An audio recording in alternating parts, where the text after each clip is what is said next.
exclusivamente como mujeres antifascistas, extremeñas, feministas, combativas y luchadoras, para conmemorar y contribuir al rescate del 25 de marzo, ninguneado por nuestras instituciones, tan desconocido por una gran parte de la sociedad, y para reivindicar lo que significó en la historia de Extremadura.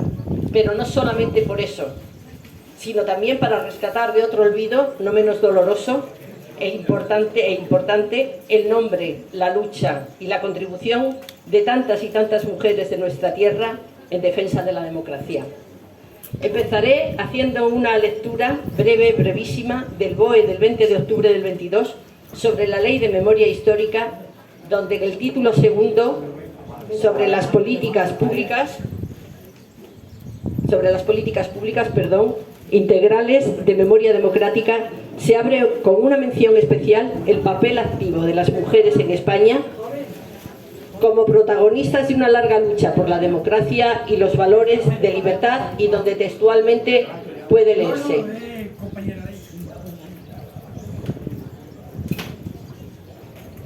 repito, esto viene en el BOE. En esas luchas y sufrimientos, las mujeres españolas desempeñaron un papel singular por ser sujetos activos en la vida intelectual, profesional, política y sindical de nuestro país. Durante la guerra y la dictadura, las mujeres sufrieron humillaciones, vejaciones, violencias, persecución, castigos por su actividad pública o política, o por el mero hecho de ser mujeres, o por haber sido madres, compañeras o hijas de perseguidos, represaliados o asesinados. Asimismo, y en diferentes momentos de la historia, fueron represaliadas por haber intentado ejercer su derecho al libre desarrollo personal y haber transgredido los límites de la feminidad tradicional.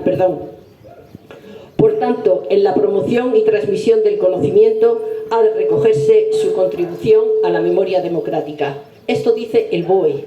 No es una cuestión ni del 25 de marzo, ni de un colectivo de mujeres, ni de un grupo más o menos comprometido. Es el BOE, que es el que cita textualmente el párrafo que os he leído. Empiezo con esta cita porque el objetivo de esta mesa enmarcada en la conmemoración del 25 de marzo es, por tanto, contribuir al rescate de la memoria histórica, pero desde un punto de vista con perspectiva de género, necesario y fundamental para saber quiénes somos y cuál es nuestra identidad. Hasta hace pocos años no ha empezado a haber estudios o investigaciones que traten sobre la represión contra las mujeres y su lucha clandestina para intentar conseguir restaurar los valores democráticos y los derechos que perdió el colectivo femenino al perder la guerra. Por eso, hablar hoy aquí de las mujeres como objeto y sujeto de la represión franquista es una manera de acabar con la invisibilidad que a grandes rasgos existe, y es imprescindible hacerlo para contribuir al desarrollo de un proceso de equidad social justo y equilibrado, que a fin de cuentas es lo que se reivindica, entre otras cosas, con esta celebración. La violencia ejercida contra la mujer en la guerra y posguerra fue brutal, pero esta violencia no solo se ejerció durante esos primeros años como una venganza de vencedores hacia las vencidas, sino que fue una represión claramente de género, estudiada, programada y específica sobre las mujeres. Fue una represión debida a un plan trazado y diseñado para conseguir eliminar los avances conseguidos por las mujeres en la Segunda República y relegar a la mujer a un papel totalmente secundario. Es decir, la violencia y represión, en el caso de las mujeres, fue ejercida bajo un doble prisma, por vencida y por su condición de mujer. Antes de dar paso a mis compañeras, que particularizarán y aportarán datos de las mujeres valerosas que sufrieron estas violencias, unas más conocidas y otras menos, y aquí quiero hacer un breve inciso, solamente van a ser pinceladas de la cantidad de información que tenemos recogida al respecto, de la cantidad de mujeres que se tendrían que citar, de la cantidad de colectivos desconocidos prácticamente. Esto solamente es el inicio, a lo mejor, de un estudio muchísimo más profundo. Es solamente una pincelada porque no tenemos tiempo para más, pero lo quería aclarar. Pues antes de dar paso a mis compañeras, como decía, quisiera mencionar los objetivos trazados por las instituciones franquistas para someter a las mujeres a esa represión inicial y continuada, Y lo hago con el firme convencimiento de que resaltar estos objetivos ayudará a entender nuestra historia y nos servirá para romper el silencio demoledor e insufrible en una sociedad que dice ser democrática. En los primeros años, después de la guerra y en la guerra, el objetivo fue castigar físicamente y psicológicamente a las mujeres, así como mostrar y simbolizar con el castigo físico y la humillación la derrota de estos vencidos. Fusilamientos, violaciones, separación de hijos, robos de bebé, paseo por las calles de las mujeres con pelo rapado, purgadas con aceite de ricino, exposición pública de sus cuerpos desnudos para escarnio y aviso sobre otras mujeres. En muchos casos se ejerció una violencia vicaria. A muchas mujeres se las castigó físicamente, psicológica y socialmente, no solo por ser rojas, muchas no lo eran en el momento en el que recibieron los castigos, sino por ser hijas, madres o esposas, y se ejerció con una fuerte carga de violencia sexual. Solamente tenemos que ver las frases de Keipo de Llano de violarlas y que sepan lo que es un verdadero macho. Esto fue un añadido más a su condición de mujeres, pero también, como en el caso de los hombres, existió una gran violencia extrajudicial y arbitraria, con consejos de guerra, fusilamientos y asesinatos a mujeres que ni siquiera habían cogido un arma, anteponiendo la jurisdicción militar por encima de la civil. En Extremadura, según estudios de la investigadora Candela Chávez Rodríguez, el 8% de las personas asesinadas durante la represión franquista fueron mujeres. Por otro lado, y con el objetivo de construir un modelo de mujer sumisa y sometida y donde la feminidad católica iba a ser el paradigma femenino, se siguió castigando continuamente a las mujeres. Se las persiguió e inhabilitó por pertenecer a una profesión. Por ejemplo, en el caso de las maestras, la represión fue brutal. Se les introdujeron cláusulas que especificaban que las mujeres debían abandonar el trabajo una vez casadas y al objeto de devolverlas a su función natural de esposas y madres. A otras se las persiguió y castigó por tener conductas libres y no admitidas moralmente, castigo ante el adulterio, explotación y violencia sexual permitida dentro del matrimonio, explotación laboral, robo de bebés, separación de los hijos. Bueno, si mataban a una mujer porque la habían pillado siendo infiel, eso prácticamente no tenía castigo, era lo habitual. Así, durante estos años, como la represión estuvo dirigida a evitar cualquier tipo de transgresión del orden social establecido, se crearon organismos como el Patronato de Protección a la Mujer, que quiero aclarar esto. Este patronato fue un mecanismo que se ejerció para ejercer un poder patriarcal, pero que es que duró hasta el 1985 y todavía en el 2014 recibieron premios de derechos humanos las hijas de la caridad, que fueron las que regentaron estos patronatos en el 2014. Por tanto, en una mesa como esta que presentamos aquí, hemos de valorar y reseñar el tremendo esfuerzo y dotes de ingenio que desde este papel secundario las mujeres tuvieron que desarrollar para romper las cadenas que las circunscribían a un papel meramente pasivo y, a pesar de las humillaciones, violencias, represión, participar en la construcción de una sociedad más justa y equitativa.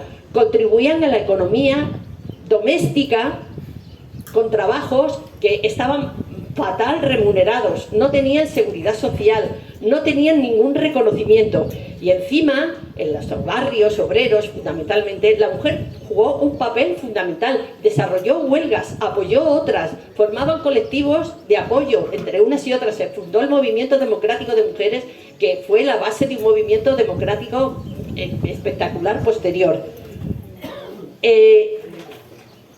Insisto, pero por desgracia, que es una cosa que también quiero aclarar, no hay que obviarlo también, hay que decir que al silencio y la invisibilidad histórica existente sobre el papel de las mujeres en la lucha por las libertades, contribuyó el sentir de la época, de tal manera que podríamos hablar incluso de fuego amigo, ya que es raro que las mujeres que luchaban participaran o figuraran, salvo en algunas excepciones, en órganos directivos de sindicatos o organizaciones, aunque hubieran sido las protagonistas reales de huelgas y piquetes. Hasta dentro de nosotros mismos teníamos el fuego amigo, las mujeres. Por todo esto, hoy, en conmemoración del 25M, estamos aquí para rescatar a estas mujeres y su nombre del olvido, en recuerdo de ellas, para homenajearlas y reconocer la importancia de esta lucha, para decir alto y claro que somos las herederas de todas, de cada una de ellas, y que nuestra lucha continuará mientras una sola mujer siga siendo represaliada, asesinada, castigada y discriminada tan solo por el hecho de ser mujer. Y porque el dicho tan conocido y tan bonito de porque fueron somos, no será del todo cierto mientras no recatemos el silencio y del olvido a tantas y tantas mujeres que contribuyeron a la lucha contra la dictadura y a formar nuestra identidad como colectivo, y porque una ley de memoria histórica nunca será desarrollada en equidad si seguimos en el olvido. Esta es la pequeña introducción que he hecho.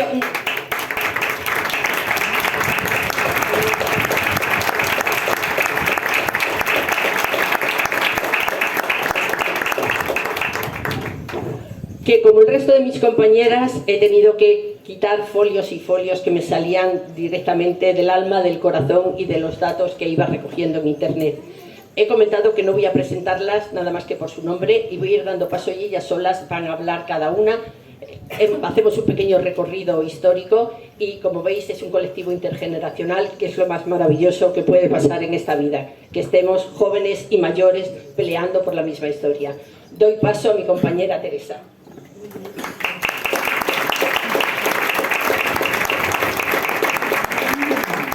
Buenas tardes, amigos y amigas. Yo voy a comenzar mi intervención haciendo mención a la historia de las mujeres milicianas. Lo escrito hasta hoy sobre ellas trata de precisar cuál era su verdadero papel y cuántas eran. Las biografías que se han hecho, en unos casos las han magnificado y en otros han reducido su papel a la categoría de cocineras o prostitutas en algunos de los casos. A lo largo del tiempo hemos ido conociendo, aunque de manera muy escasa, el nombre de pila de algunas de las obreras, de muertas en combate o las acciones notables de muchas de ellas. Combatieron con las armas en la mano en las regiones sometidas al franquismo desde el primer día. Los partidos políticos y los sindicatos se vieron desgarrados por la polémica relativa a la utilidad de las mujeres en la vanguardia o en la retaguardia. Pero en el verano de 1936 tuvieron que estar las milicias compuestas tanto por hombres como por mujeres. Creo que todos recordaréis el llamamiento que se le hacía a las mujeres diciendo que no solo sus hijos y sus maridos debían estar en la vanguardia, sino que también ellas estuvieron. Sin embargo, a partir del otoño, otra vez las mujeres fueron relegadas a la retaguardia. Surgen entonces unas organizaciones de mujeres que fueron muy importantes, por ejemplo, la Unión de Muchachas de Madrid, las Mujeres Libres en Cataluña, las Mujeres Antifascistas, que fue organizada por la Pasionaria, y desde luego todas estas organizaciones fueron muy útiles. Pero las mujeres entendieron que lo público y lo privado era indisociable y decidieron a pasar a una acción mucho más directa en primera línea. En esos convulsos momentos, la acción directa de ellas en los frentes era mucho más necesaria que en estos movimientos. Pero el patriarcado no descansa, no es algo que hayamos descubierto ahora, sino que viene desde que el hombre salió a cazar y la mujer se quedó en la cueva. De nuevo se vuelve a plantear la vuelta a la retaguardia de las mujeres, porque así se consolidaba su condición de mujer, atender a la intendencia de la casa, cocinar, lavar la ropa, atender a heridos, personas mayores y criaturas. Acabada la guerra, cuando se consolida el golpe de Estado en 1939, en contra de lo que el dictador expresó en su discurso del 1 de abril del 39, la paz no llegó a todos los rincones de España. Las autoridades del nuevo régimen, tras acabar con la legalidad republicana, no iban a favorecer la reconciliación y a permitir la inserción de los vencidos en la nueva sociedad. De hecho, de nuevo, las palabras dichas por el dictador para restablecer la pacificación del país, él estaba dispuesto a acabar con la mitad de la población.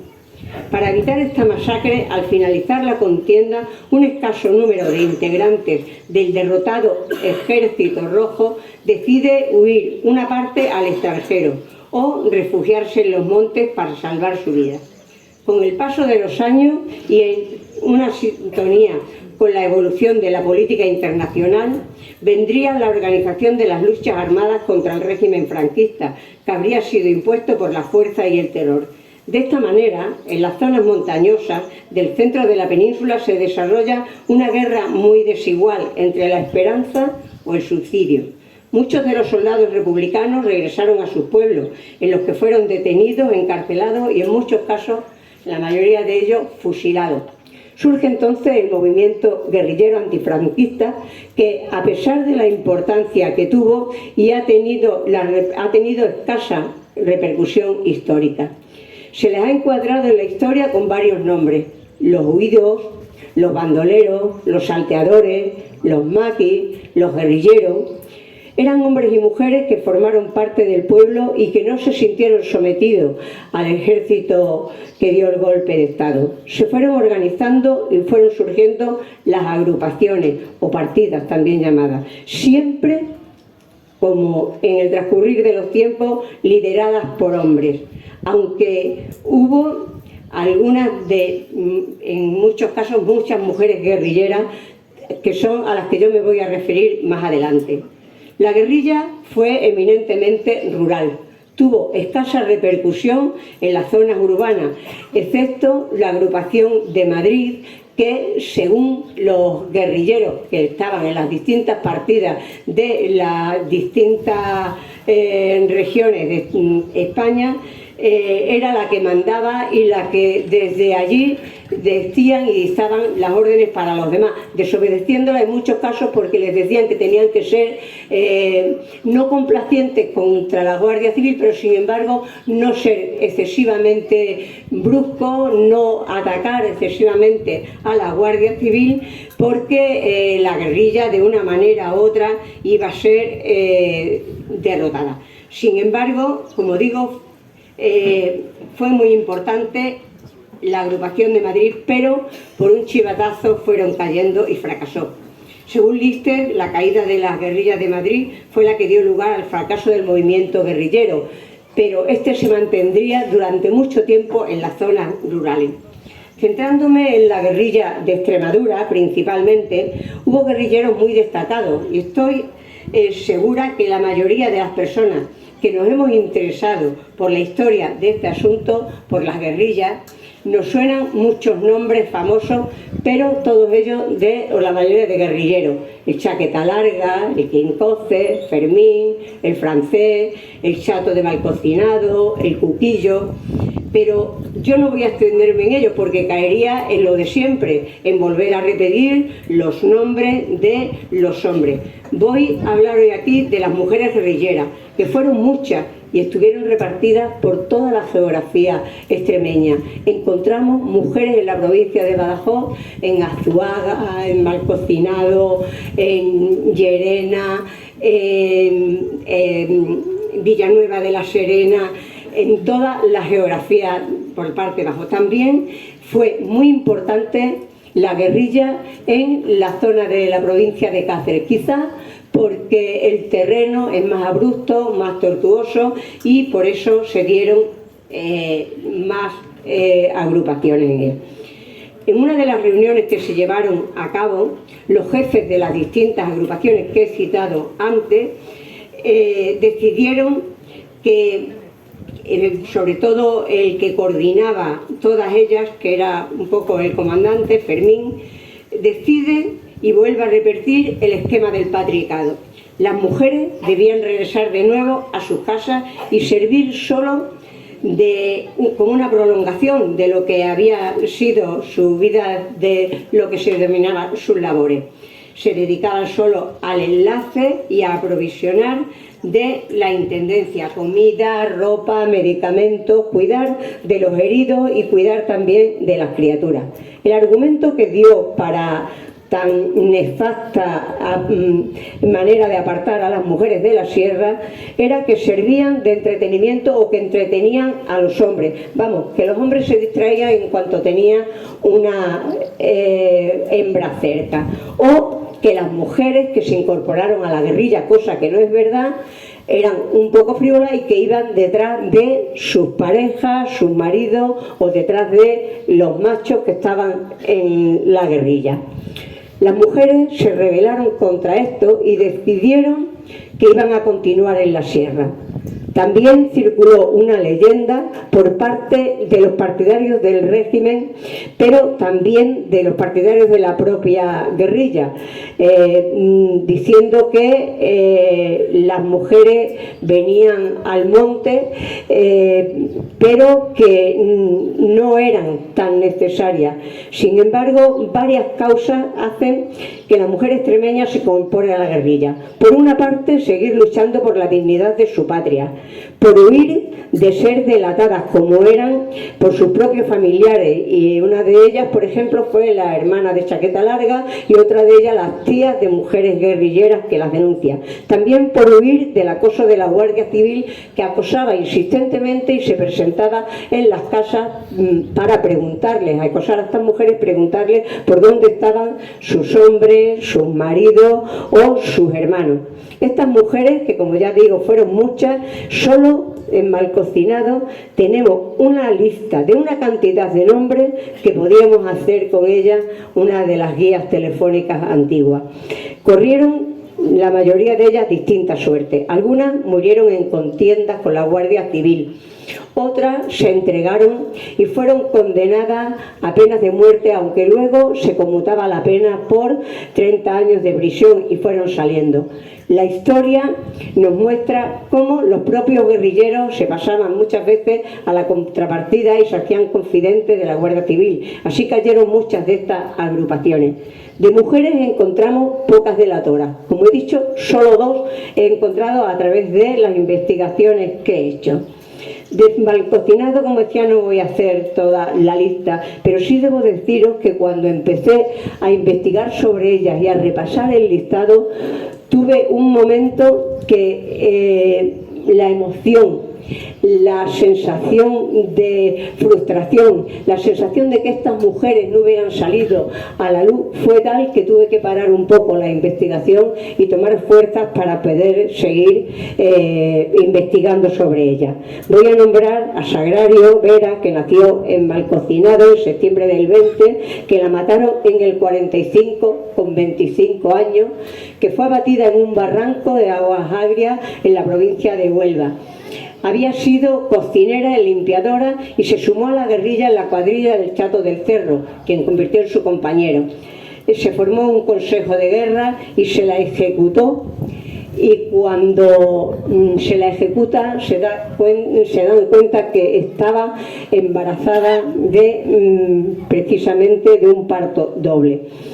Hubo mujeres guerrilleras en Extremadura, aunque el número estimado, como digo, en Malcocinado fue el más grande.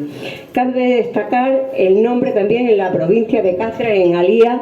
Voy a destacar a María Juárez, la joyería, que tuvo que huir junto con su hermana Paula Juárez, porque fue una tía suya, la Justa, la que las delató a la Guardia Civil. La joyería fue pareja de Chaqueta Larga y Paula Juárez fue pareja de Miguelete.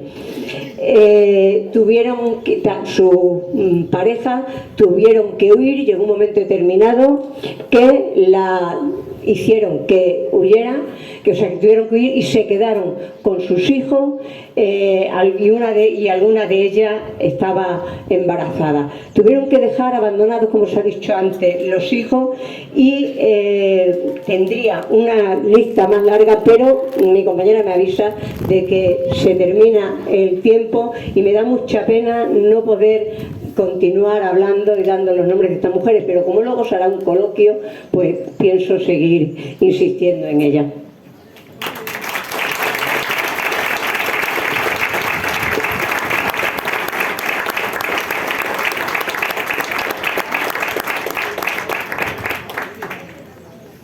Perdonad que a lo mejor estamos siendo un poco, o a mí me ha tocado el papel feo de la película, que es el de controlar los tiempos, pero es que nos interesa muchísimo que luego haya un debate y podamos participar todas, ¿de acuerdo? Doy paso a mi compañera Tati, que vamos a seguir. Ay, Nerea, perdón, Nerea. Me dice, ¿tienes claro el control de cómo va a ser la cosa? Y digo, sí, lo tengo clarísimo. Ya vemos. La edad no perdona. Bueno, vamos a seguir con un planteamiento cronológico más o menos, y entonces no corresponde con la edad de cada una, pero bueno. Nada, muchas gracias Teresa y Teresa. Por seguir un poco, bueno, lo primero, dar las gracias a tanta gente que está hoy aquí, y a mí me gustaría mencionar de manera muy cortita. Yo todas las veces que he participado en el 25 de marzo ha sido mandando vídeos como saludo, porque yo he sido emigrante, llevaba en Irlanda como 9 años, entonces de la asociación siempre me decían: Nerea, mándanos un vídeo por la lucha de la emigración extremeña, y este es mi primer año que estoy hoy aquí de manera presencial. Y bueno, pues la verdad es que estoy muy emocionada porque siempre he tenido muchísimas ganas de poder venir aquí, estar con vosotras y no veros en un vídeo. Entonces,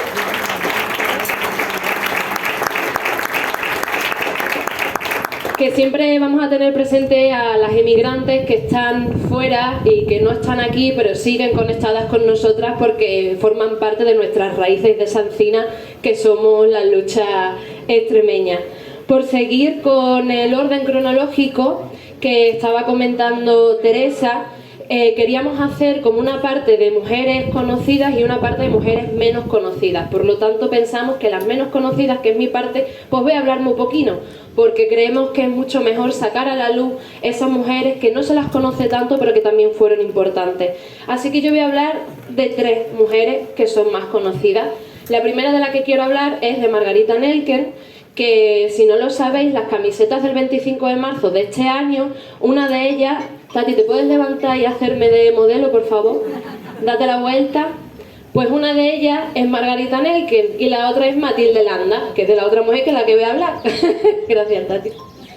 Entonces, lo que quería comentar de Margarita Nelken, sabéis que fue diputada en las Cortes por el PSOE, además por Badajoz, en el año 31. Pero Margarita se afilió al PC obviamente con la cronología que llevaba y la lucha que llevaba. Ella siempre fue comunista, y Margarita es una personalidad bastante ejemplar porque siempre se fijó, como yo digo, en los lodos, en los bajos fondos. Margarita fue una defensora de la infancia aférrima. Margarita fundó la Casa de los Niños de España, que no sé si lo conocéis, era una escuela infantil laica, totalmente laica, en aquellos años que era muy difícil hacerlo. De hecho, la cerraron porque decían que las que tenían que tener el control de la educación de nuestros niños tenían que ser las religiosas. Y Margarita decía que no, que las mujeres, la educación tenía que ser laica para que pudiesen esos niños y esas niñas poder formarse sin un estado tan confesional como el que teníamos en eso y seguimos teniendo. Margarita luchó mucho por los jornaleros y los campesinos extremeños. En las huelgas del campo de, si no me falla la memoria, de 1934, a Margarita se la acusó de ser terrorista en esas huelgas del campo, porque siempre defendía a esos jornaleros y a esos agricultores y a esos campesinos en las Cortes en Madrid. De hecho, Margarita se tuvo que ir después de esas huelgas y tuvo que exiliarse, aunque luego volvió cuando estalló la guerra en el año 36. Y Margarita pues se la considera que bueno, fue una persona que siempre estuvo con la gente más desfavorecida, pero porque ella también se pateó todos los campos, todos los jornaleros, todas las luchas agrarias que hubo en Extremadura. Era ella la que luego le daba esa voz tan necesaria en las Cortes. Quería comentaros también que Margarita, cuando, como bien conocéis, después del 25 de marzo, cuando se alzaron los jornaleros, y que por eso también hoy estamos hoy aquí, vino la matanza de la Plaza de Toros de Badajoz. Margarita, después de este suceso, habló en la radio unas palabras que os quería leer hoy aquí, y lo hizo el 27 de agosto. O sea, justito después de la matanza de Badajoz, que fue, pues ya lo conocéis, ¿no? Esas 4.000 personas, 4.000 vecinos y vecinas pacenses que les asesinaron en 3 días, uno de los mayores genocidios que hubo en la guerra civil.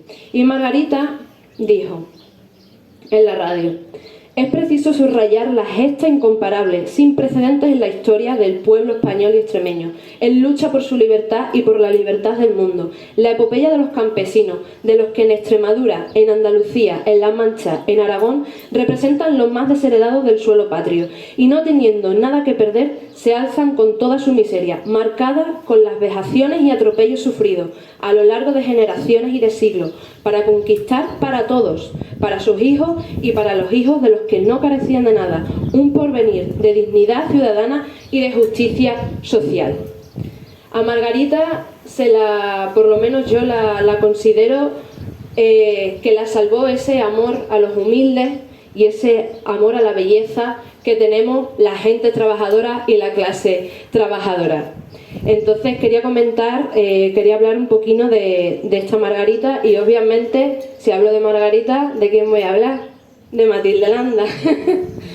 Ayer hubo una obra aquí, una lectura dramática aquí en la sala de la abadía, y dijeron una frase. No me voy a centrar mucho en Matilde Landa porque creo que las conocemos todos, pero hay una frase que me marcó en esa obra de teatro, que lo decía el narrador: tu conversión es la muerte simbólica del comunismo. Y por eso a Matilde la querían obligarse a bautizarla, porque su conversión era la muerte simbólica del comunismo en toda España. Y Matilde, antes que dejar que eso sucediese, no se fue a los cielos. Matilde se suicidó para seguir defendiendo su dignidad y para que su muerte le perteneciese a ella también, no a los franquistas que tenían presas a tantas mujeres revolucionarias y tantas mujeres luchadoras.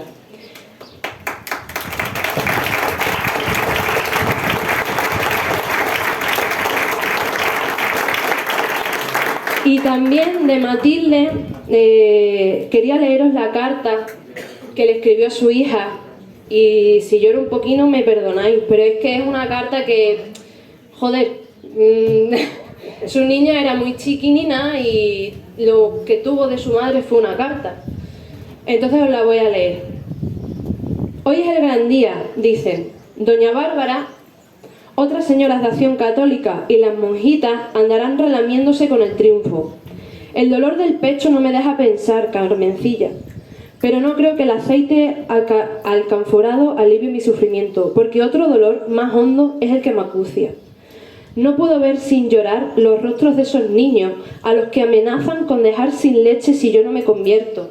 Si sabéis, a Margarita la estaban forzando a convertirse al bautismo, diciéndole que los niños de la cárcel, de esas madres que estaban presas, no iban a tener leche, no iban a tener alimentos si ella no se bautizaba. Tú sabes, Carmencilla, lo mucho que me preocupan los niños, los más desgraciados, con sus corazoncitos tan sensibles y tan a merced de los caprichos de los mayores. No puedo aceptarlo. Sería como prostituirme. Ay, esos niños, ¿será lo mío un capricho? Quien sobra soy yo. Espero que me sigas queriendo y que te acuerdes de mí, a pesar de lo que te cuenten, a pesar de lo que voy a hacer. Que tú, mi niña, mi chiquinina y esos pobres niños me perdonéis. Y esta carta la escribió antes de tirarse de la torre. Es que perdonad.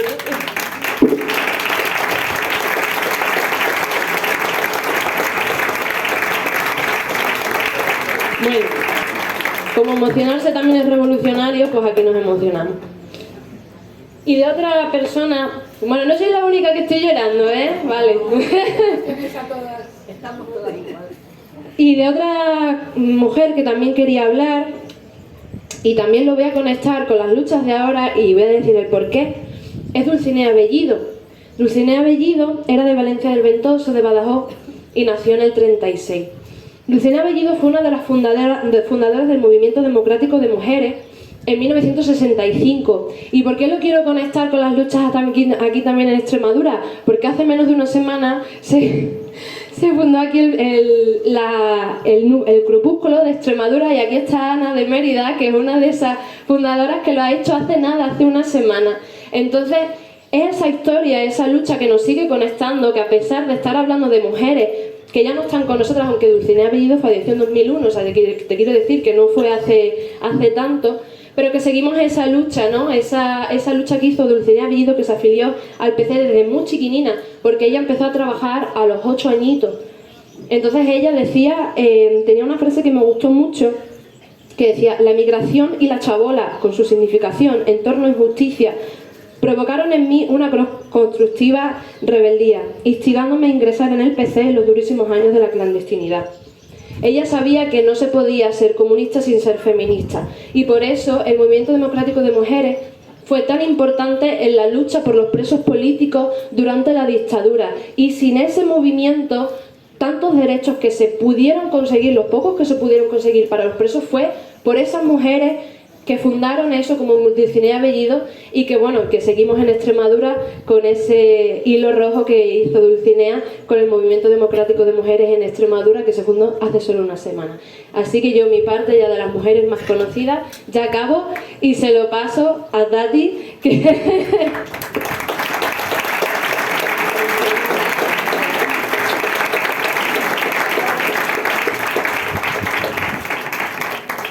Bueno, ahora nos va a hablar Tati con la misma intensidad, la misma belleza y con la misma emoción que tenemos todos en estos momentos, y nos va a hablar en teoría de mujeres menos conocidas, para seguir el hilo cronológico que un poco hemos estado haciendo con esta mesa. Solamente quería pedir disculpas, por eso he cogido el micrófono, solamente para decir una cosa: me he levantado porque he tenido una llamada. ¿Por qué? Porque soy mujer y tengo cargas familiares urgentes, nada más, perdonad. Hola, buenos días. Yo voy a hablar de las mujeres menos conocidas, de las mujeres desconocidas y de las mujeres... aquí vale, pasamos de las mujeres a las mujeres silenciadas, le siguieron las exiliadas y después las olvidadas. Realmente las mujeres no fueron nunca olvidadas, las mujeres fueron borradas de la historia. Entonces voy a empezar a hablar de una mujer que no es tan conocida a lo mejor como Dulcinea Bellido, pero tampoco es desconocida. Es Suceso Portal, es una mujer que nació en Zaínos, en Badajoz, en 1904. Fue una mujer anarcofeminista y fue fundadora de Mujeres Libres, que era una organización vinculada a la CNT, que en el año 36 llegó a tener hasta 30.000 afiliadas. Suceso Portales se consideraba, bueno, anarcofeminista, consideraba la guerra como un momento de doble ruptura, ¿no? De la erradicación del privilegio de clase y de la supremacía de la civilización masculina, porque ella decía que el privilegio del hombre había convertido a la mitad del género humano en seres autónomos y a la otra mitad en seres esclavos, y que por eso necesitamos una moral para los dos sexos. Suceso Portales se exilió en Gran Bretaña. Bueno, Mujeres Libres realmente nació de dos núcleos, uno que nació en Madrid en el año 34, otro que nació en Barcelona en el año 35, estuvieron trabajando por lo mismo de manera paralela y se unieron en la primavera del 36, primero como una revista y luego como un colectivo. Las Mujeres Libres lucharon primero contra la resistencia de los propios sindicatos de la CNT, pero también contra las mujeres veteranas de la CNT como Federica Montseny, que decían que el feminismo no era necesario. Y el principal objetivo de Mujeres Libres era buscar una doble liberación de género y de clase, a través de un feminismo de clase con el objetivo de preparar a otras mujeres para participar en primera persona en la revolución social. Entonces, las mujeres estas sabían perfectamente que el principal escollo que tenían las mujeres en esa época era la falta de capacitación, la falta de educación. Eran mujeres la mayoría analfabetas. Entonces, lo primero que hicieron fue enseñarlas a leer y a escribir. Entonces, Suceso Portales fue una de estas fundadoras. Luego después, durante la guerra, la posguerra, se exilió en Gran Bretaña y Francia, y allí fue portavoz de la Federación del Movimiento Libertario Español en el exilio. En el exilio reeditó Mujeres Libres en el 62, desde el 62 hasta el 76. Retornó a España tras la dictadura y reorganizó, junto con un hombre, que no voy a dar el nombre porque no me da la gana, reorganizó la CNT. Entonces, el movimiento libertario actual español, una de sus refundadoras es extremeña y la tenemos olvidada de la historia. Y yo quiero dar solamente un dato, ¿vale? Durante el año 39 en París se formó el Consejo General del Movimiento Libertario, que estaba formado por la CNT, la FAI, la Federación Anarquista Ibérica, y la FIJ, la Federación Ibérica de Juventudes Libertarias. La cuarta parte, Mujeres Libres, intentó estar ahí, intentó formar parte de ese consejo y ni siquiera las dejaron entrar al Pleno. Pudo entrar una y habló porque uno de los hombres le cedió la palabra. Fue en el año 39, evidentemente, hemos avanzado un poquito. No he querido buscar cuántas personas afiliadas tenían cada una de estas organizaciones. Imagino que la que menos tendría sería la de Juventudes Libertarias, pero si yo me entero que las Juventudes Libertarias tienen menos de 30.000 afiliados en esa época, a lo mejor os vais prendo fuego a lo que queda, ¿vale? Entonces, creo que es súper importante que volvamos otra vez a recuperar este tipo de mujeres. Luego ya voy un poco con las mujeres que no son para nada conocidas, ¿no? Que estuvieron luchando en los pueblos. Por ejemplo, voy a dar ciertos nombres. Palmira Gordillo Carvajal era una mujer de Zafra que con 16 años, en el año 1931, era la hija del alcalde, y colgó la primera bandera republicana del balcón del ayuntamiento. Entonces, cuando llegó el golpe de Estado, tuvo que huir y esta mujer murió en México, prácticamente olvidada, con 101 años. Ya murió hace relativamente poco tiempo. Quiero hablar de Julia Mayoral Márquez, que nació en Santa Amalia, en Badajoz, en el año 1902, que fue maestra desde el 25. Y esta mujer, Julia Mayoral Márquez, fue la primera mujer alcaldesa en España, que era fue alcaldesa del pueblo de Alange. La eligieron, no sé muy bien, en el 31 o en el 36, por casualidad, porque se formó una comisión gestora que la eligió a ella. Y ella aceptó el cargo por sentido del deber, con intención de mandar la justicia y la igualdad, ¿no? Pero ella decía que primero era maestra y luego alcaldesa. Entonces, lo primero fueron sus alumnos y arreglar la escuela durante su mandato como alcaldesa. Segundo, arreglar el paro del pueblo. Ella lo que decía era que no podían venir empresas de fuera a contratar a nadie de fuera, primero tenían que contratar a los hombres parados del pueblo. Y en tercero, arreglar las infraestructuras del pueblo. Pero además tuvo otras luchas ella. Equiparó las condiciones de los obreros del campo con las condiciones del sector industrial, ¿no? Entre ellas, una jornada laboral de 8 horas al día. Estamos hablando del año 1933. Solicitó al Instituto para la Reforma Agraria la intensificación de cultivos en fincas que no estaban siendo utilizadas. Y esto es lo que más me encantó, que las mujeres del pueblo protestaban porque los maridos se gastaban todo el poco dinero que tenían en las tabernas, jugando al vino, o sea, bebiendo vino, jugando las cartas. Y entonces negoció con los taberneros que adelantaran en las horas de cierre de las tabernas en el pueblo a las 10 de la noche para aliviar un poco las protestas de estas mujeres, ¿no? Y esta mujer, la primera alcaldesa, la primera mujer alcaldesa de España, ha sido borrada de la historia, de la historia, ¿no? Luego tenemos, por ejemplo, a Catalina Rivero Recio, que nació en Zorita, que fue maestra en Villafranca de los Barros, entre otros pueblos, y que cuando ella llegó al pueblo, lo único que hizo como maestra fue retirar el crucifijo y las láminas de historia sagrada por orden del gobierno, porque fue el gobierno de la República. Entonces, luego cuando terminaba por las tardes, daba clases, o sea, ella daba clases gratis a los jornaleros analfabetos que deseaban aprender y a escribir. Tenía contacto con la Casa del Pueblo y era una firme partidaria de la emancipación de la mujer. Pertenecía a la Federación de Trabajadores de la Enseñanza de la UGT. Entonces, cuando vino la guerra, el golpe de Estado, huyó junto a su padre y fueron localizados en Trujillano. Entonces, ella fue llevada a Villafranca. O sea, su padre fue matado allí en ese momento, fue fusilado en ese momento, pero a ella la quisieron no solamente matar, la quisieron humillar. Entonces fue llevada a Villafranca de los Barros, fue paseada, vejaciones, paseos, rapada, humillación pública, y luego fue fusilada en agosto del 36 y arrojada en un expediente común, en una fosa común. Y de ellas borraron todo de su expediente, y el único rastro que queda de ella fue un papel que conserva el Ayuntamiento de Villafranca de los Barros, donde se informa a la casa Singer, que si os acordáis la de las máquinas de escribir, que la maestra no va a pagar las letras de la máquina de coser, de coser, porque se le había aplicado un bando de guerra. Otra mujer, Juana Soler París, que nació, no se sabe muy bien, en Mahón, murió en Zafra, fue maestra en Zafra, fue presidenta de la Sociedad Femenina de Oficios Varios de Zafra, la primera asociación de mujeres fundada durante la República durante los años 30 en esa asociación, o sea, en Zafra. Fue fusilada en agosto del 36 por los militares fascistas, simplemente por haber sido fundadora o presidenta de esa asociación. Y luego ya me voy a traer un poquito más hacia nuestros tiempos, ¿vale? Voy a hablar de Felisa Casatejada. Felisa Casatejada era de Casas de Don Pedro, en Badajoz, y fue la promotora de las primeras exhumaciones de fosas que se realizaron en Extremadura en mayo de 1978. Hubo un campo de concentración provisional en el Cortijo La Boticaria, en casa de Don Pedro, y bueno, ahí llevaron unos 200 presos, bueno, llevaron a más de 2.000 presos allí, a la mayoría fueron trasladados al campo de concentración de Castuera, y a unos 200 así fueron asesinados allí, entre ellos a dos hermanos de Felisa, que tenían 17 y 19 años.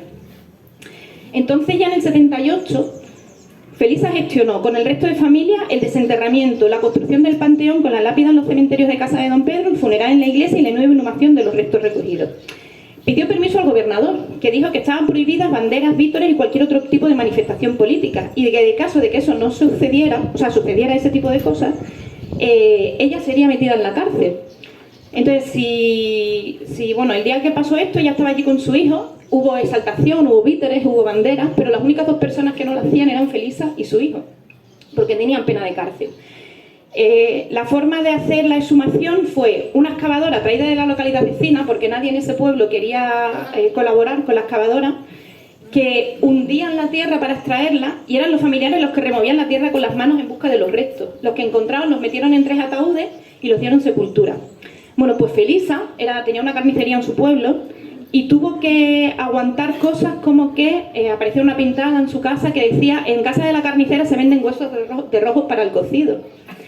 Pero también, por ejemplo, que las tierras de la familia Casa Tejada fueron quemadas varias veces, que repartieron los tobillas en el pueblo para difamarla. Estamos hablando de finales de los años 70.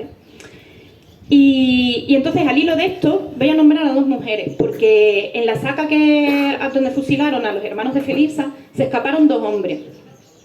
No los encontraron, quien más iba persiguiéndoles era el cura del pueblo, que iba con una linterna y una pistola. Y entonces, para castigar a esos hombres, que esto ya va a ser al hilo de lo que voy a contar a continuación, detuvieron a sus esposas, Cecilia Emilia García Rubio y Petra Eloísa Talaverano Soto. Una tenía 24 años y la otra tenía 23. Las torturaron, las ejecutaron y dejaron sus cuerpos expuestos durante varios días en una cuneta que no permitieron que nadie ni siquiera les diera agua. Eloísa estaba embarazada y estuvo agonizando durante varias horas. Simple y llanamente para castigar a sus maridos, porque estos son las mujeres, ¿no? Las mujeres fueron represaliadas en el franquismo por un doble motivo: por ser vencida y por ser mujer. Lo que ha dicho Teresa, la mujer fue sujeto y objeto de represión, y se practicó sobre ella una violencia específica, como estamos viendo en todas y cada una de las guerras, como estamos viendo ahora en Palestina, que no es una guerra, es un genocidio. Los soldados israelíes están haciendo fotos con ropa interior íntima, o sea, con ropa interior de las mujeres. Yo no quiero saber, no quiero ni pensar lo que les ha pasado a esas mujeres. Entonces, el objetivo de esta violencia era el de imponer un modelo único de mujer, que ya sabemos qué modelo era, ¿no? El de la sección femenina. Entonces, simplemente voy a nombrar a algunas mujeres y voy a decir los motivos de sus expedientes. Ana María Pino López, de Villanueva de la Serena, cadena perpetua por malos antecedentes sociales y morales. Marcelina Casado Barraza, de Villanueva de la Serena, por posibles insultos y ofensas contra personas de derecha sin prueba. Ascensión González Recio, de ideas muy avanzadas antes del movimiento nacional. Francisca García Casado, por haber organizado una asociación de mujeres antifascistas. Catalina Orellana Murillo, de Campanario, por haber organizado un taller de costura para confeccionar ropa para los combatientes rojos. Felisa Rivera Benítez, de Talarrubia, por ser excitadora y de mala conducta, haber votado con anterioridad al movimiento nacional de las izquierdas, ¿no? Josefa Molino Morcillo, de Almendral, por mala conducta.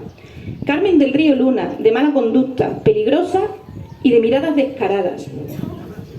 Rosa Caballero Arcos, de Campanario, porque en su pueblo había desempeñado cargos directivos en una cooperativa y más tarde había sido enfermera en un hospital. Yo soy enfermera. Gregoria de Tena Pereira, por ser la esposa del dirigente y alcalde marxista de Castuera y por tener gran ascendencia socialista, hasta el punto de cuando la líder marxista Margarita Nelken visitaba la región en época de propaganda, solía alojarse en su domicilio. A esta la hicieron castigar por su marido, por los crímenes de su marido y por los crímenes de su padre. Isabel González Garrido, por ser activa y revolucionaria y porque desempeñó el cargo de concejal en un ayuntamiento. Atanasia, por ser socialista y revolucionaria. 3 hermanas, las hermanas Bruco Casanova, por supuesta colaboración con un hombre de izquierda, supuesta, Juana Gallego Coco, por ser fundadora de la Sociedad Obrera Socialista Femenina de Montijo. Entonces yo esto, ¿vale? Voy a hablar ahora de los oficios feminizados, o sea, de los oficios que están olvidados en la historia por estar feminizados. Y yo solamente voy a nombrar algunos de ellos. Lavanderas, hilanderas, panaderas, hasta algunas de las cosas que las mujeres hemos hecho a lo largo de la historia, no de ahora, de hace miles de años. Las mujeres hemos sido lavanderas, hilanderas, panaderas, verduleras, taberneras, vendimiadoras, enfermeras, matronas, bueno, parteras, comadronas, campesinas, sirvientas, mozas de cántaro, amas de llave, amas de cría, amas de leche, manufactureras, costureras, cocineras, alfareras, orilleras, tejedoras, artesanas. Yo digo también matanceras y dulceras, porque en mi casa la matanza y los dulces la lleva mi madre.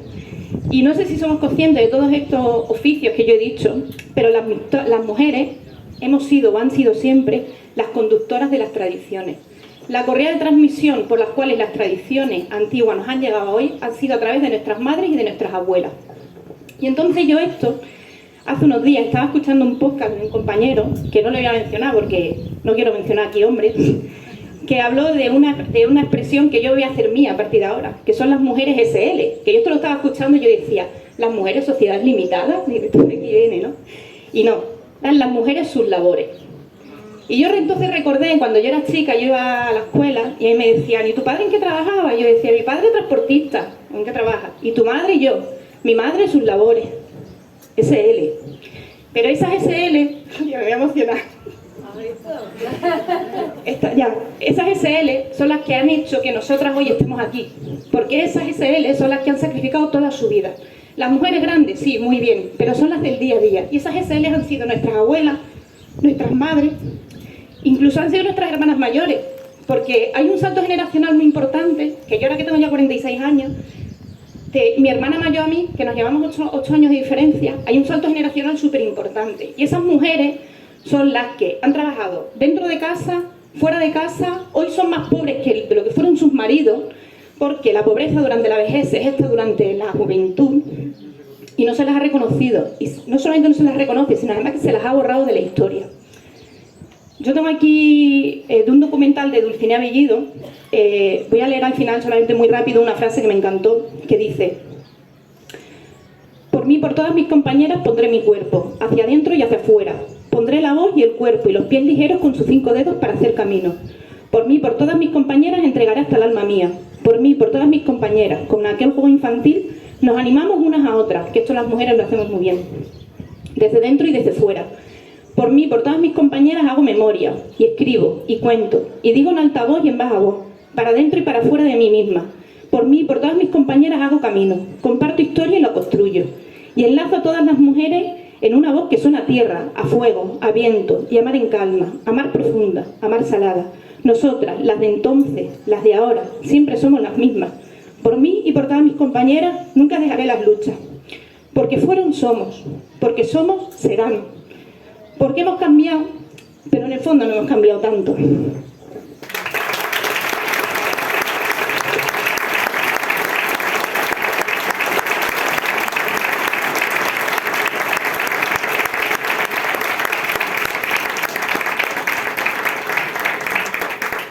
Yo creo que tenemos todos y todas sobre todo, la emoción y tenemos los pelos de punta, ¿no? Con la piel.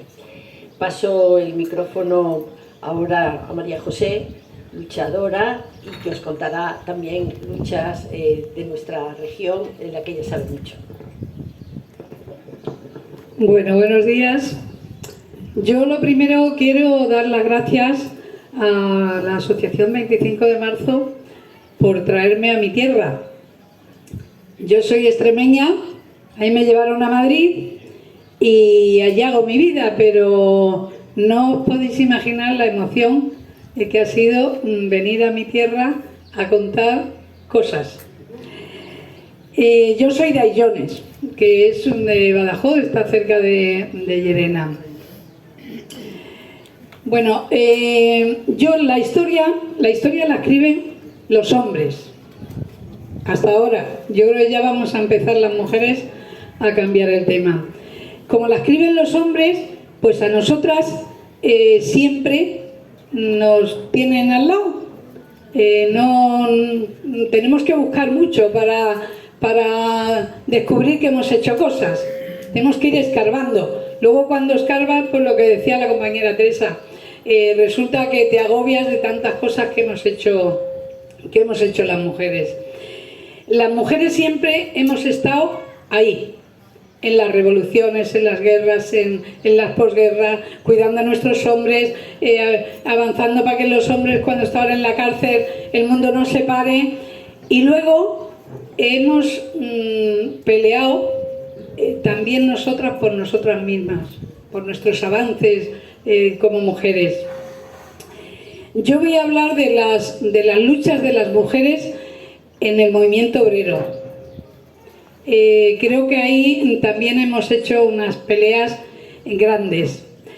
Voy a pasar algunas cosas porque Tati ya ha nombrado las mujeres libres, que también estaba Lucía Sánchez Sornit, que era una poeta maravillosa y una luchadora también increíble. Ella estuvo también en la revista de Mujeres Libres.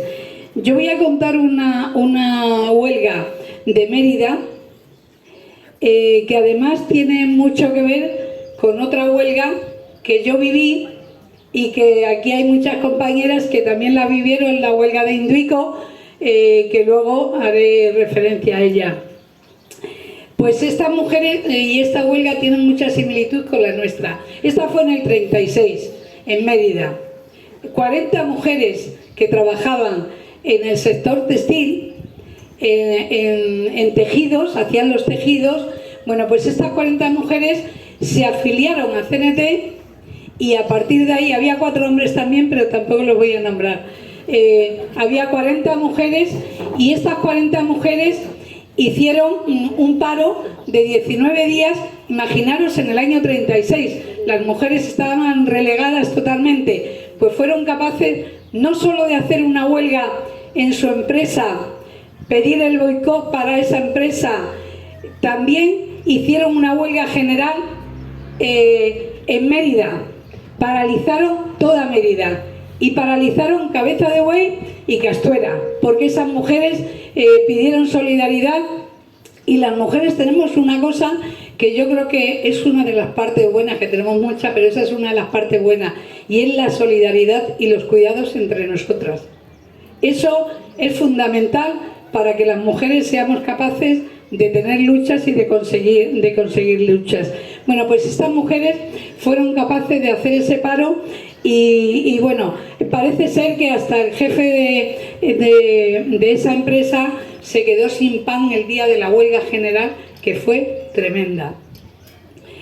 Yo voy a pasar así un poco por encima porque es que vamos con el tiempo bastante apurado.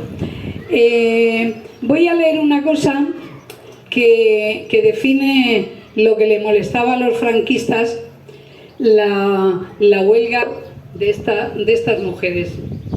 Dice Baldomero Díaz, refiriéndose de forma despectiva al impacto de esta huelga en la sociedad emeritense: las más levantiscas fueron operarias de los telares que traían cruda guerra con los patronos desde el advenimiento del Frente Popular. Y los alborotados pimpollos declaran una huelga larga y enfadosa, solidarizándose con ella las obreras de los fideos. Tiraron las tijeras largas tiraron las tijeras, las agujas, las costureras, trataron de soliviantar el tranquilo gremio de las empleadas domésticas, y así vino a alborotarse el gallinero, pues las endiabladas hijas de su madre metieron tanta bulla que paralizaron la vida de la ciudad 24 horas. Yo creo que le jorobaba mucho, pero estas mujeres no pararon. Estas mujeres consiguieron las reivindicaciones que, por cierto, también tienen que ver con esa otra huelga que estoy nombrando, porque las mujeres, aparte de pedir subida del sueldo, aparte de pedir igualdad con los hombres, aparte de pedir categorías, aparte de pedir, pues pedimos aprender a leer y a escribir, también el respeto hacia las trabajadoras mujeres, pedimos también guarderías, pedimos comedores, porque aunque somos cuidadoras y queremos también desprendernos de esos cuidados, y que también sea el hombre el que participe en esos cuidados, que ahora por desgracia lo seguimos pidiendo. Bueno, pues estas mujeres pedían estas cosas y consiguieron prácticamente todo lo que pedían, pero los empresarios en general no querían que la subida fuera efectiva, porque se le iba a levantar no solo Mérida, sino que se le iba a levantar toda Extremadura. Así que el jefe decidió que le iban a pagar un poquito menos y dividido no sé cuánto. Bueno, pues estas 40 mujeres dijeron que naranja de la China, que no lo querían, que no querían esa subida, que querían la subida que habían pactado. Y volvieron a convocar otra huelga, pero ya dentro de la fábrica, se hicieron con la fábrica y finalmente ganaron esa huelga. Por desgracia, vino el golpe de Estado y las mujeres volvieron a ser secundarias, o no se sabe dónde nos volvieron a meter. Bueno, 40 años después de todo eso, otras mujeres también luchadoras se atrevieron a enfrentarse con un monstruo que es el Corte Inglés. Y el Corte Inglés, mirad, tenía 5 talleres repartidos por España. Estaba los talleres en Madrid, estaba Sevilla, estaba Teruel y estaba Cáceres. En cada uno de esos talleres las mujeres se enfrentaron con ese monstruo que es el Corte Inglés. Yo soy de Madrid, soy de Induico, Madrid. Por cierto, compañeras, felicidades por vuestra huelga también, por lo valiente que fuisteis.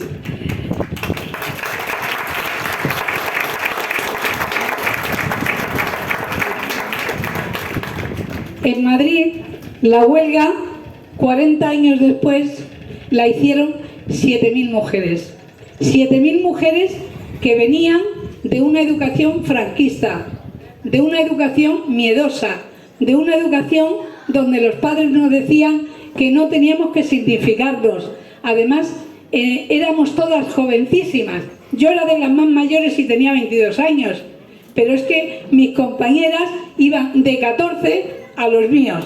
Era una media terrible. Éramos mujeres que no sabíamos nada, que todavía no había sindicatos, que todavía el franquismo nos tenía metida, Franco se acababa de morir.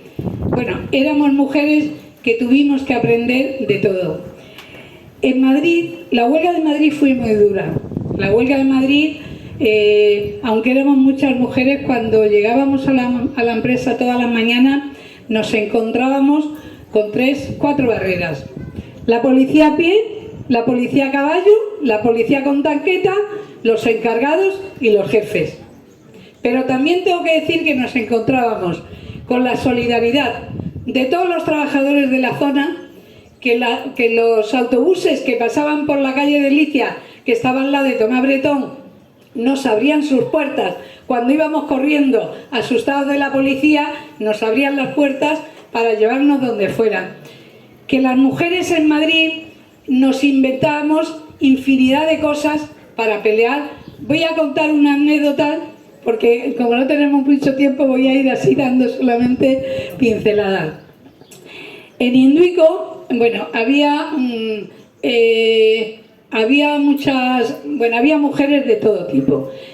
Cuando estábamos en la huelga, nosotros teníamos que investigar a dónde iban los trabajos que sacaban de la empresa para que eso no se paralizase, porque nosotros éramos la mayoría dentro de los talleres. Bueno, pues nos enteraron que un día iba a salir un camión precisamente para Andalucía, para Sevilla, con los trabajos que nosotros no estábamos haciendo. Bueno, pues inventamos que nosotras nos íbamos a ir a hacer autostop a la carretera Andalucía, nos íbamos bien guapas para que el conductor parase, y le hacíamos autostop, y cuando el señor se paraba y empezábamos a hablar con él, pues teníamos otras compañeras con unos pinchos que le rajaban las ruedas de los camiones. Cuando ya habíamos hecho el trabajo le decía: Mala, sigue tu camino que nosotros tenemos mucho que hacer. Cosas de ese tipo nos inventábamos pues para hacer fuerza para que el trabajo no saliera de la empresa. Induico era un sistema patriarcal durísimo, era un sistema patriarcal franquista. A nosotras nos llamaban, a todas, nos llamaban las niñas de Induico, pero a las niñas de Induico nos trataban como pingajos. O sea, aparte de querer abusar de nosotras, aparte nos trataban, vamos, una cosa buena. La empresa Induico, aparte de eso, era de las mejores empresas, las que más pagaban económicamente. Claro, teníamos un destajo durísimo, pero es verdad que éramos las que más pagábamos del textil.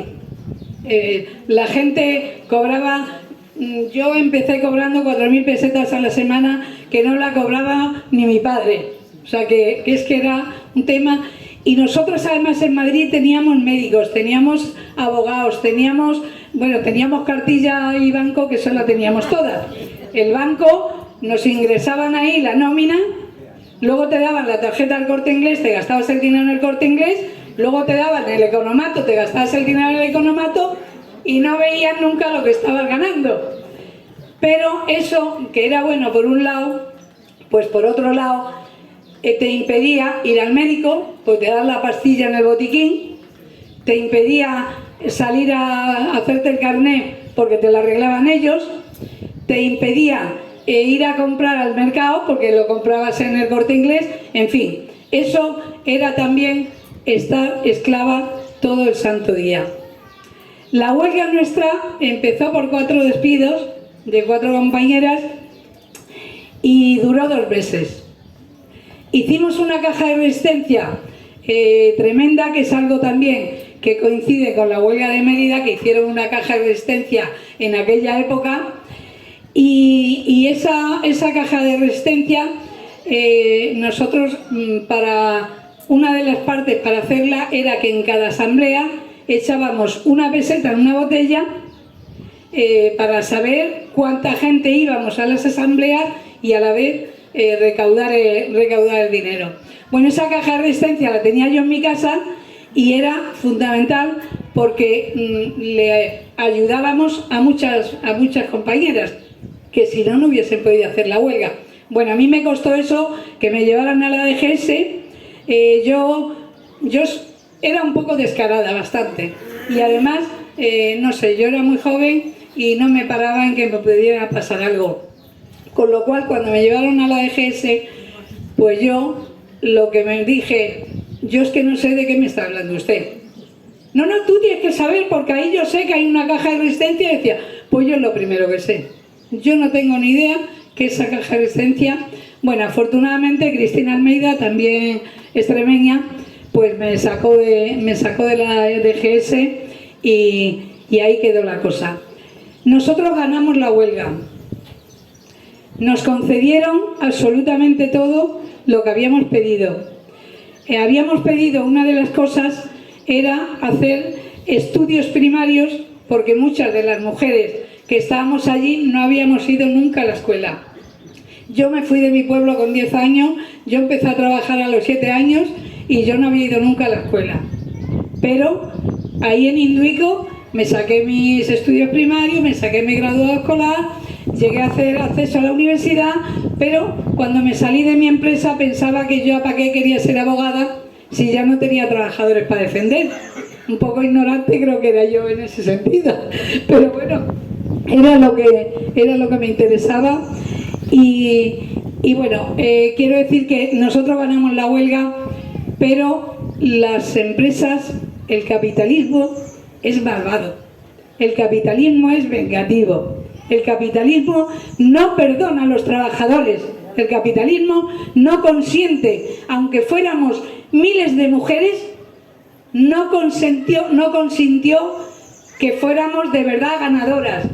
Y a 900 y pico mujeres, imaginaros que éramos la vanguardia de 7.000 mujeres que hicimos la huelga, éramos 930.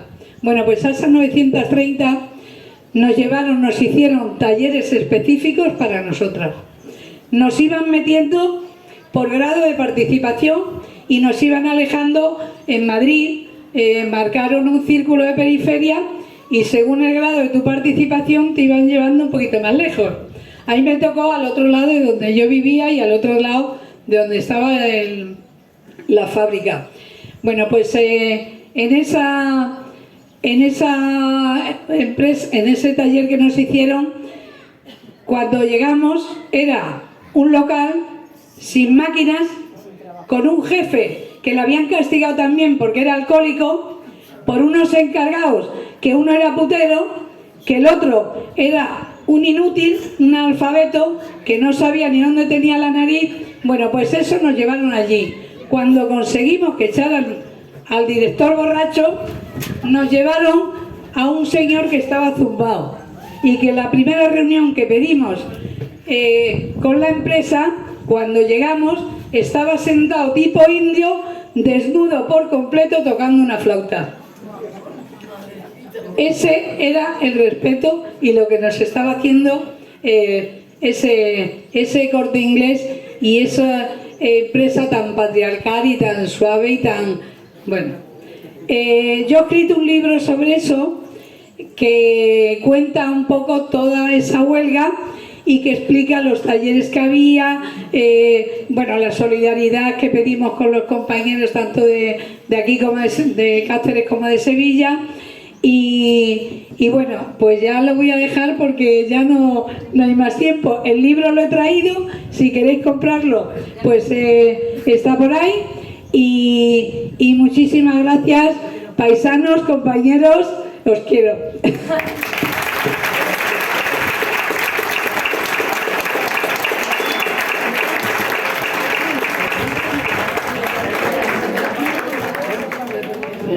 Perdonad porque todavía